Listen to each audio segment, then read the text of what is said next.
अस्सलाम वालेकुम बुजुर्गों, भाइयों बहनों। और मैंने तुमको देखकर अंदेशा बद किया, बस तुम्हारे अफू माफ़ किए शुक्राने में ये बीबी हाजरा को तुम्हें देता हूँ, और जो गुनाह हो तफसीरें मुझसे हुई माफ़ कीजिए। पास हज़रत इब्राहीम अलैहिस्सलाम सायरा खातून और बीबी हाजरा को लेकर कनान को चले। रास्ता में हज़रत सायरा खातून अपना हाल जो बादशाह के यहाँ गुजरा था वो बयान करने लगी। हज़रत इब्राहीम अलैहिस्सलाम ने फरमाया, ए सायरा खातून, तुम खातर जमा रखो, अब कुछ अंदेशा मत करो। अल्लाह ताला ने अपने फजल करम से हमारी आंखों के सामने से पर्दा गैब उठा दिया। जो जो बातें तुझ पर गुजरी थी मुझ पर सब जाहिर हो जाती थी, और जो तुम करती और कहती थी सो वो मैं देखता और बराबर सुनता था। बाद इसके सायरा खातून ने बीबी हाजरा को हज़रत इब्राहीम की खिदमत में दे दिया।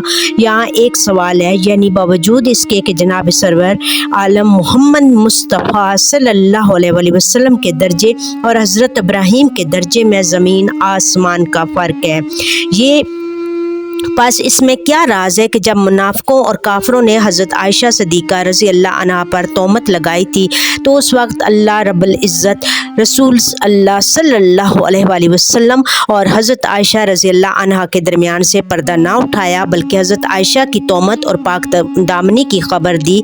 उसका जवाब ये है कि अगर हक़ ताला अज़्ज़ व जल माबैन इनके पर्दा न रखता तो हज़रत आयशा की तोहमत और पाक दामनी रसूल खुदा सल्लल्लाहु अलैहि वसल्लम देखते तो उस वक्त मुनाफिक लोग हज़रत रसूल खुदा पर तहान करते और कहते कि हज़रत मोहम्मद मुस्तफ़ा सल्लल्लाहु अलैहि वसल्लम भी अपनी बीबी हज़रत आयशा की असमत के हाल से आगाह थे, लेकिन बावजूद इसके इनके हाल को ज़ाहिर न किया गया, और खुदावंद कद्दूस को ये मंजूर था कि हज़रत आयशा सिद्दीक़ा रज़ी अल्लाह अन्हा की असमत को बज़रिया वही आसमानी से साबित और मुतअक्किद कर दे, ताकि उम्मुल मोमिनीन पर जिन्होंने तोहमत लगाई थी वह झूठे और रोसिया हों, और मुनाफिक फिर इन पर किसी किस्म की कोई तहान न कर सकें। और हज़रत इब्राहीम अलैहिस्सलाम के सामने से अल्लाह ताला ने पर्दा उठा लिया और कहा कि ए इब्राहीम, तू अपनी बीबी को बचश्मे खुद देख ले। और जनाब रसूल खुदा सल्लल्लाहु अलैहि वसल्लम को फरमाया,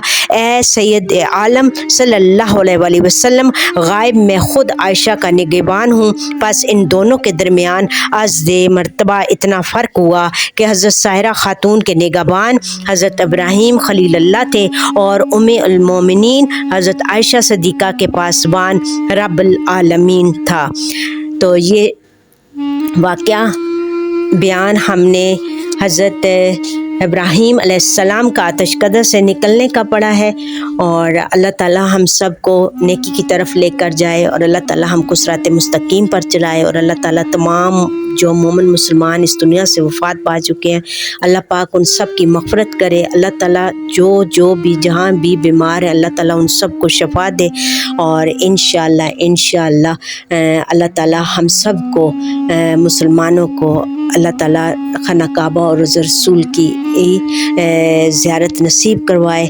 आमीन या रब्बिल आलमीन। आप मेरे चैनल को लाइक शेयर सब्सक्राइब करें। थैंक यू, जज़ाकल्लाह खैर कसीरा।